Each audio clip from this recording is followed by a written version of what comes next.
has quite a few more truck races and ARCA races coming up.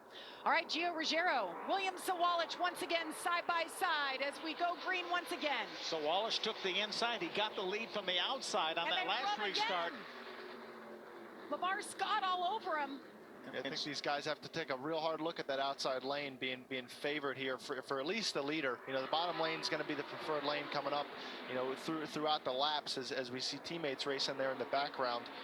But that outside lane really lets you assert dominance, not just with the drive through the restart zone, but also, you know, being able to clamp that guy in the bottom lane as we hear the restarts under review. So Gio Ruggiero with a nice restart. William Sawalich trying to catch him, and those teammates back there battling for the 4th spot. Carson Quapple, Connor Zilich. Connor's been getting a little bit better, slowly but surely.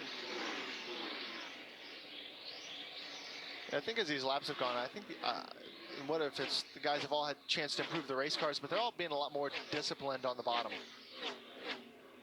We're being told that the 20 will have a pass-through for a restart violation. So Gio Ruggiero, you see it there, bright yellow, penalty. The leader will have to come down pit road. That will give the lead to William Sawalich. Let's take a look at this restart once again. That is big. The key is Sawalich is the control car. He has to launch first.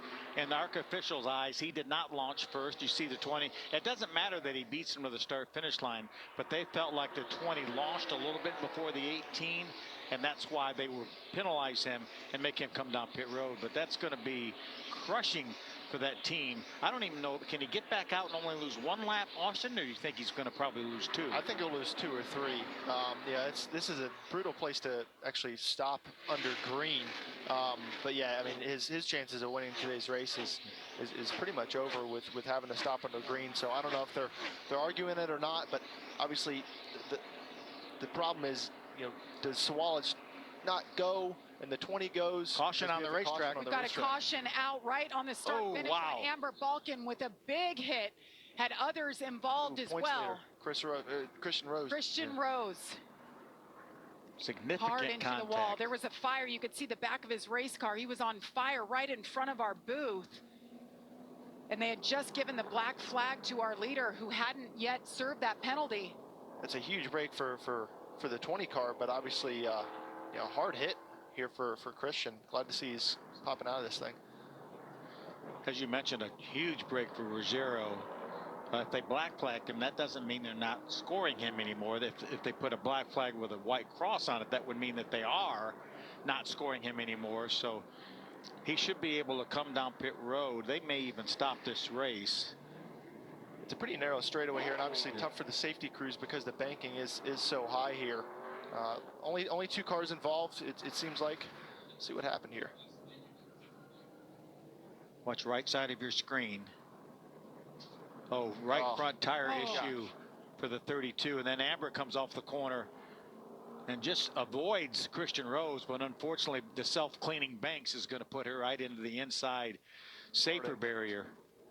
And this racetrack is pretty tough on right front tires. We talk about the loading and the banking and what that feels like for the driver. That right front tire takes the brunt force of that. You see that massive fire under there as well.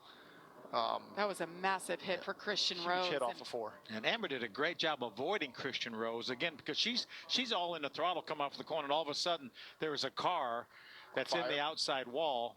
You can see that car just go straight into the outside wall, and Amber's right there again. She's already in the throttle. She does an amazing job missing him, and if this would have been a flat straightaway, she probably would have got away with it, but unfortunately she had to turn so acutely that it put her right in the inside wall. It's too bad. She was doing a good job. She was on the lead lap, and you know, it seems like she's got a bit of a limp here. Need some help. Yeah, when you hit something that hard like she did the inside wall, your feet flail about, and you've got the pedals in there. You've got leg braces to keep your legs from moving too much, but unfortunately it looks like maybe a situation with an ankle or something like that. Don't want to speculate. So we're under red here at Dover Motor Speedway as they tend to Amber Balcaen for this incident. We'll be back.